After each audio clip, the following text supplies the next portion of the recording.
अस्सलामुअलैकुम, मैं हूं गुलाम रसूल भट्टी और आप देख रहे हैं मेरा डिजिटल चैनल। नाज़रीन, इमरान खान की रिहाई की तहरीक जो है वो शुरू हो चुकी है और इस वक्त आवाम का सुनामी जो है वो सड़कों के ऊपर है। ये वीडियोस मैं अभी आपके सामने रखूँगा कि किस तरह आवाम जो है वो अब निकल आए हैं कराची से खैबर तक और खैबर से कराची तक। और दूसरी जानिब नाज़रीन, पंजाब से बड़ी बगावत होने जा रही है। पंजाब से एक बड़ा भुंजाल जो है वो आने जा रहा है। ये जजेस वाला जो मामला है ये मज़ीद संगीनी इख्तियार करता जा रहा है और संगीन सूरत हाल इख्तियार करता जा रहा है। पाकिस्तान ये वाहिद मुल्क है जहाँ पे सच बोलने के ऊपर सज़ा मिलती है और झूठ बोलने के ऊपर इनाम मिलता है, जहाँ पे जो गलत काम के ऊपर इनाम मिलता है और अच्छा काम करने के ऊपर सज़ा मिलती है।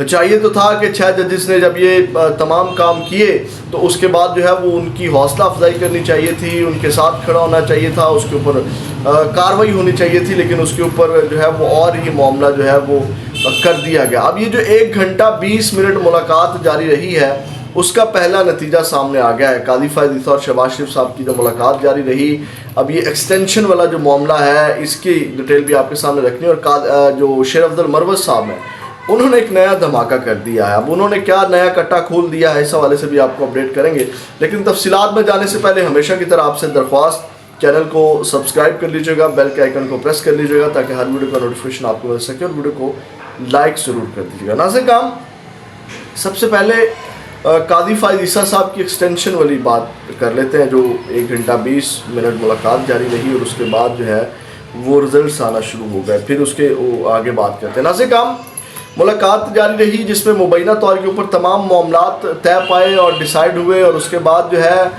वो किस तरह अपना मनपसंद एक रिटायर जज लाया गया जिसकी कोई वक़्त और हैसियत नहीं होती। हाजिर सर्विसेज जजेस में इतना तप्पड़ नहीं है कि वो जो है वो एजेंसीज़ के लोगों को, जर्नलों को जो है वो अपनी अदालत बुला सकें। तो जो रिटायर जज है उसकी क्या औकात है, हैसियत है कि वो जनाब किसी एजेंसी के जर्नल को जो है वो हाजिर सर्विसेज जर्नल को जो है वो बुला सके। तो नाज़रीन, अब मुलाकात जो हुई और उस मुलाकात में ये तय पाया मुबैना तौर के ऊपर कि जनाब एक्सटेंशन दी जाए। और मैं आपको ये भी बताऊं कि अब जो हसनात मलिक हैं और जो मतीउल्लाह जान हैं उन्होंने ये नई चीज़ें अब सामने रख दी हैं। मतीउल्लाह जान कहते हैं कि जस्टिस आमिर फ़ारूक के ख़िलाफ़ सुप्रीम जुडिशल काउंसिल में इसलिए कार्रवाई नहीं की जा रही कि उनके खिलाफ कार्रवाई शुरू हुई तो सुप्रीम कोर्ट जुडिशल काउंसिल में बैठे शख्सियात की तफसीलात सामने ले आएंगे। अगर मैंने गलत किया है तो ये पड़ी हैं आपकी फ़ाइलें, उनको फ़ाइलें दिखाई जाएंगी जस्टिस आमिर फ़ारूक की जानिब से। और इसलिए जनाब जस्टिस आमिर फ़ारूक उन्होंने कहा कि बहुत ताकतवर हैं, इसलिए उनके खिलाफ कार्रवाई नहीं की गई और इसलिए जो है वो मामला जो है वो जनाब जुडिशल कमीशन की बजाय इंक्वायरी कमीशन की तरफ भेज दिया गया। अब नाज़रीन, क्या गेम डाली जा रही है कि 3-3 साल जो है वो मुद्दत मुलाजमत बढ़ाई जाएगी चीफ जस्टिस साहबान की, ठीक है। अब यानी कि एक्सटेंशन जब आता है ये टेक्निकल खेल रहे हैं, यानी कि एक्सटेंशन का वर्ड आता है मुद्दत मुलाजमत में तोसी दी जाती है कि कादी साहब आपको 1 साल तोसी दी जाती है तो उसके ऊपर बहुत गलत तासुर हो जाएगा। तो टेक्निकल खेल रहे हैं जी, जो चीफ जस्टिस हैं उनकी मुद्दत मुलाजमत जो है वो 3 साल होगी, ठीक है। ये इस तरह यानी कि गेम डाली जा रही है। अब आप अंदाज़ा लगाएं कि जो चीज़ें की गई, मतलब बल्ला छीना गया कादी फ़ायज़ ईसा साहब की जानिब से, उसके बाद जो है वो उस बिहाफ के ऊपर जो है पाकिस्तान तहरीक इंसाफ को मखसूस नशिस्तें नहीं मिली और जब वो मखसूस नशिस्तें बाकी पार्टीज़ के पास चली गई तो 2 तिहाई अक्सरियत जो है वो लेने में वो कामयाब हो गए और उसके बाद जो है वो अब ये आइनी तरमीम जो है वो कर सकेंगे जिसमें मुद्दत मुलाजमत जो है वो चीफ जस्टिस की बढ़ाई जाएगी और कादी फ़ायज़ ईसा साहब को एक्सटेंशन मिल जाएगी, लेकिन उसको नाम दिया जाएगा जी आइनी तरमीम करके चीफ जस्टिस की मुद्दत मुलाजमत जो है वो बढ़ाएगी, एक्सटेंशन नहीं दी गई। तो ये एक बड़ी गेम जो एक मंसूबा बनाया गया था वो कह लें कि बिल आखिर कामयाब हो गया है और इसमें जस्टिस मंसूर अमान भी जो है वो भी शामिल हैं। उस मुलाकात में जो 1 घंटा 20 मिनट जारी रही वो भी जो है वो इसके बेनिफिशरी हैं इस सारी सूरत हाल के। एक तो मामला नाज़रीन ये था। अब दूसरी जानिब जो इस वक्त 12 इस्तीफ़ों की बात चल रही है लाहौर हाई कोर्ट से, पंजाब के अंदर से एक बड़ा भुंजाल जो आने जा रहा है वो सुन लें।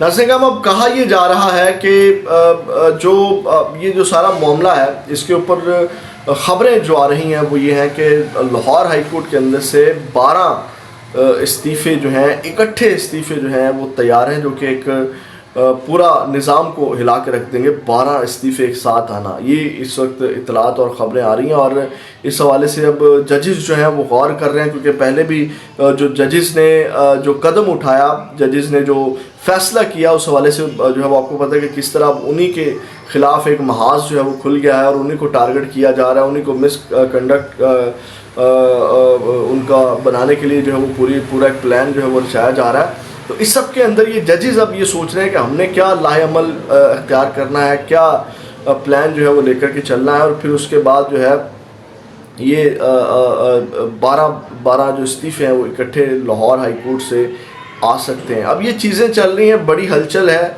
काजी साहब। और इसके अलावा मैं आपको बताऊं कि सुप्रीम कोर्ट से भी कुछ जजेस हैं जो बगावत कर रहे हैं, यानी कि काजी फैज़ ईसा साहब के लिए इतना हलवा नहीं है, जैसे कि justice Ayesha Malik, justice Moni Akhtar, justice Athar Minallah के हवाले से बताया जा रहा है कि जनाब ये अब तमाम लोग खड़े होने जा रहे हैं, अब ये अंदर भी हलचल है। अब नाज़रीन काम शेर अफजल मरवत का सुने, फिर मैं आपको इमरान खान की रिहाई के बारे में बताता हूँ। शेर अफजल मरवत ने जी अपनी एक अलग से सोशल मीडिया टीम जो है वो बनाने का फ़ैसला किया, और उसमें उन्होंने पूरी तैयारी कर ली है। जनाब 20-20 हज़ार फॉलोअर्स देंगे, पैसे देंगे और ये तमाम चीज़ें देंगे, और उसका उन्होंने ये बताया कि जनाब इसका मकसद जो है वो इमरान खान का पैगाम जो है वो कौम तक और घर घर पहुँचाना है। इसके बाद जो है वो उनके ख़िलाफ़ एक बड़ा भंजाल खड़ा हो गया और उनको तनकीद का निशाना बनाया गया, यानी कि एक सोशल मीडिया टीम शेर अफजल मरवत बन गई और एक पाकिस्तान तहरीक इंसाफ की इमरान खान की सोशल मीडिया टीम बन गई। 2 टीमें बन करके सामने आ गई। तो इसके ऊपर बड़ी तनकीद की जा रही है। कुछ लोग कह रहे थे कि शेर अफजल मरवत ने अगर अपनी सोशल मीडिया टीम बना ली तो इसमें क्या हर्ज है मेरे नज़दीक, और वो ये है कि ये शेर अफजल मरवत को क्या ज़रूरत पड़ गई, जबकि ऑलरेडी इतनी मजबूत टीम है, ऑलरेडी PTI के प्लेटफॉर्म के साथ मिलियंस में लोग जुड़े हुए हैं, और वहाँ पे इमरान खान का और पाकिस्तान तहरीक इंसाफ का जो पैगाम है वो पहुँचता है। तो शेर अफजल मरवत को क्या ज़रूरत पड़ गई? ये एक बड़ा पैगाम है, अलग से टीम बनाना, अपनी टीम खड़ी करना, अपने आप को मजबूत करना। तो ये एक इशारा है कि शेर अफजल मरवत कहीं ना कहीं अपनी जड़ें जो है वो मजबूत कर रहे हैं। जो उनके ऑलरेडी भी एलिगेशन उनके ऊपर लगे हुए हैं कि वो एक रॉन्ग नंबर है, या उनके वो इस्टेब्लिशमेंट का बंदा है, उनको लॉन्च किया गया है। तो इसी तरह वो अपनी एक अलग से टीम, यानी कि जो अपना एक अलग से सेटअप बना रहा है, अपना एक जो फ़ैन क्लब उनका बन गया उसको अपने साथ जोड़ रहा है, मजबूत कर रहा है, और अपनी एक अलग से आवाज़ जो है वो बना रहा है, ताकि कल को जब मेरा ये तज्जिया है बगावत करने के ऊपर आएँ तो जनाब बड़ी आसानी से जो है वो बगावत कर जाएँ। बरकैफ ये एक एतराज़ है, जबकि ऑलरेडी एक सोशल मीडिया टीम थी तो उसी को यूटिलाइज़ करना चाहिए था, उसी के ऊपर जो है वो बयानियाँ चलाना चाहिए था, उसी को ही लेकर के चलना चाहिए था। अब नाज़रीन काम इस वक्त पेशावर के अंदर अवाम निकल आए इमरान खान की रिहाई के हवाले से, और इस वक्त जो काफ़िले हैं वो पेशावर प्रेस क्लब की तरफ रवा दवा हैं, और जब तक आप वीडियो देखेंगे तो अवाम का सुनामी जो है वहाँ पे जमा होगा। और ये वीडियो आप देखें जो इस वक्त रैलियाँ शुरू हो गई हैं इमरान खान की रिहाई के हवाले से, ये ज़रा वीडियो देखें।